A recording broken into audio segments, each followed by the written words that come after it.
Malam terakhir sang proklamator, angin malam menyapu halaman rumah tua di Jakarta. Tidak ada sorak massa, tidak ada iring-iringan mobil kenegaraan, hanya suara radio samar dari kejauhan dan langkah sepatu. Tentara yang berjaga di luar pagar. Di dalam rumah itu duduk seorang lelaki tua dengan tubuh melemah. Namanya Soekarno. Dulu, suaranya mengguncang stadion. Kini, bahkan untuk menemui tamu saja, ia harus menunggu izin. Lampu kamar redup. Di meja kecil tergeletak beberapa buku, gelas teh yang mulai dingin, dan setumpuk catatan pidato lama. Tangannya gemetar saat membuka halaman yang sudah menguning. Di salah satu halaman tertulis, "Bangsa yang besar adalah bangsa yang menghormati sejarahnya." Kalimat itu dulu diucapkan dengan penuh keyakinan. Kini terdengar seperti gema dari dunia yang sudah hilang. Semua bermula puluhan tahun sebelumnya. Tahun ke-1934,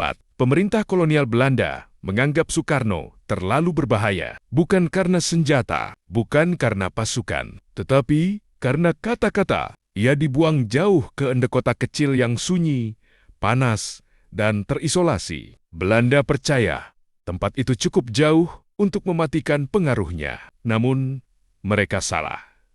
Di kota sunyi itu, Soekarno justru berubah. Setiap sore ia berjalan sendirian menuju sebuah pohon besar yang menghadap laut. Warga sekitar sering melihatnya duduk diam berjam-jam di bawah pohon itu. Sebagian mengira ia sedang putus asa. Sebagian lain percaya ia sedang menyusun sesuatu yang kelak menjadi dasar sebuah negara. Pohon itu kemudian dikenal sebagai Pohon Pancasila. Tahun berganti. Perang Dunia pecah, Jepang datang, Belanda runtuh.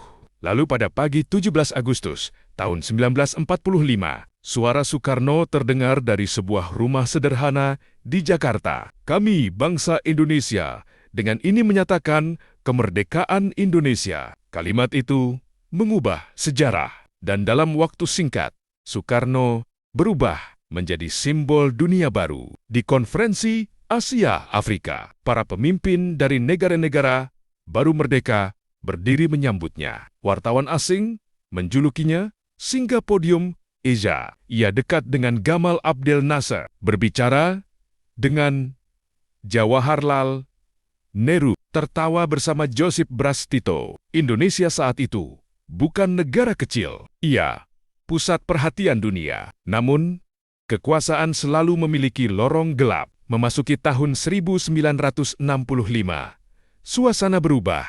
Bisik-bisik politik memenuhi Jakarta. Tentara mulai saling curiga. Radio-radio dipenuhi berita simpang siur. Lalu malam itu datang. Gerakan 30 September. Beberapa jenderal terbunuh.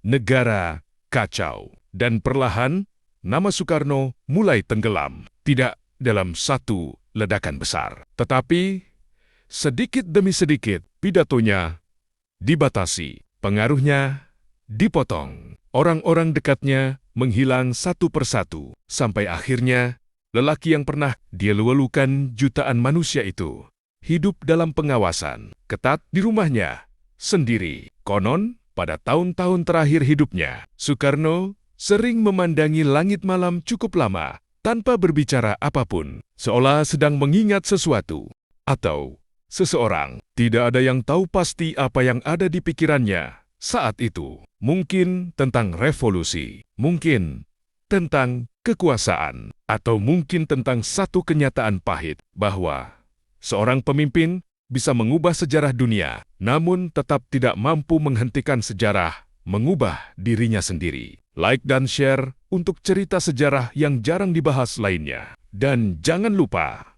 follow